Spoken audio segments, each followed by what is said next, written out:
beautiful co-creators. I received an interesting email and message this morning, and I wanted to do a video reply because it affects me, it affects all of us in our lives, and this video was regarding emotional boundaries. And this person really had a hard time and was expressing how wherever she goes, there is people that just seem to be so negative and attacking her, and it's draining her.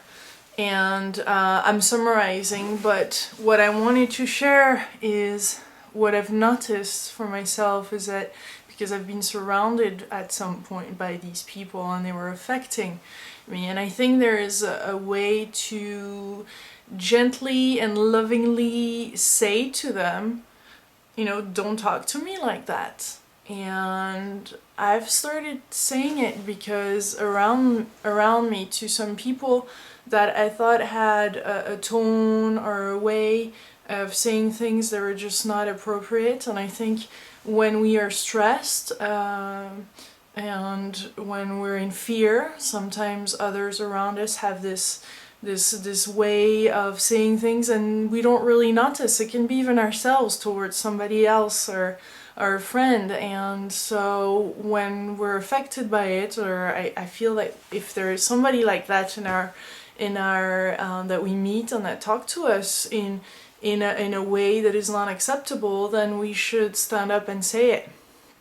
And it does take courage, but it helps really, I feel, the other person to get out of their funk, because maybe they're not even noticing, maybe they're feeling bad and uncomfortable, and then they're trying to put that on us. I personally don't want it, and I choose the people I surround myself by, and if there is such energies, then I just don't hang out with these people anymore, or I choose a different path. I make personal decisions, and I've noticed that the more I'm loving myself, the more I took this time, whatever it is, even if I feel I've mistaken, I really give myself self-respect and love, and just, you know, just it's okay, just really acknowledging it, keeping on loving for however it looks like, with tenderness and love and compassion. I'm interviewing this week Don Miguel Ruiz, so I'll be asking him those questions, and because I know some of us face those, and we all have those situations, but this person in particular seemed to be really having a hard time with emotional boundaries. And I'm not a specialist or an expert in that, I'm just sharing with you, since you asked, my own experience and what's been happening. But now I just firmly and lovingly say, don't talk to me like that, this is not acceptable. And then you kind of leave the person, or stay there in that moment and see how they react. Most of the time the person just snaps out of their thing, and then it can open up to a real conversation or not. And I think it's, you know, common sense is allowed, as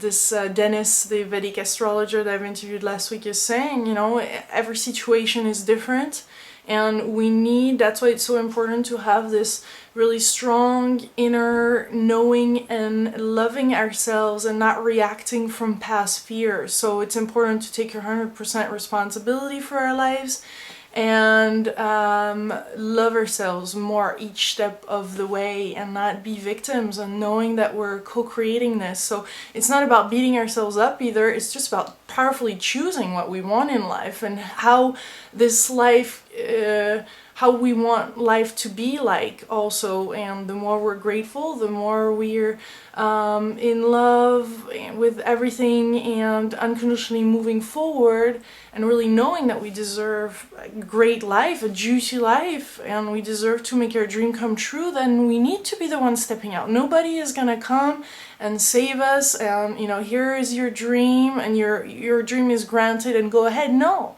We have to be the one that step forward, step in the dream, and then life becomes this vivid, beautiful, a dream, awakened dream, and I'm just so grateful for it, and I'm very appreciative of that question. And I don't do one-on-one emails. I really, the ones I resonate the most with, the messages, then I just do a video like that basically. So I want to thank you for all the beautiful support and all those beautiful messages, whether through Facebook or YouTube. And I apologize if I don't answer to all of them or in timely manner. I do receive a lot of emails, but I'm doing my best, and my intention is definitely to attract the team to support.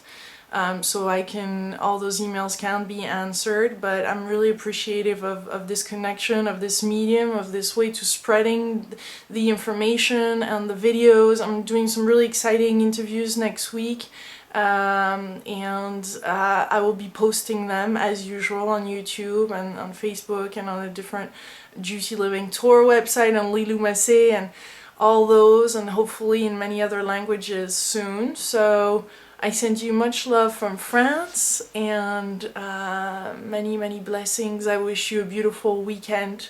And if you are also experiencing emotional boundaries challenges, then you might want to consider the 100-day challenge, and challenging yourself for 100 days to really set that boundary, which is really ultimately, I feel, a love boundary, loving yourself enough to want this boundary in your life, and not as a bad thing, not as a separation, but just as a beautiful loving cocoon that you want to be in, and that you're allowing yourself and really filtering just the good stuff so that nurtures you. And sometimes though it's interesting because you can go on and on with this topic, but it's really it's sometimes there's something to look at, sometimes there's reality also to face, and some questions. But again, when we come from love, the right answers come, and journaling can be really handy in this discovering process. So that might be one of the practices you want to incorporate for 100 days in that reality challenge. And I really do feel in my heart that the more we love ourselves unconditionally, and the more we move into this, then the more we realize how beautiful co-creators we are, and that we can really create something and have something that is beautiful and gentle and loving.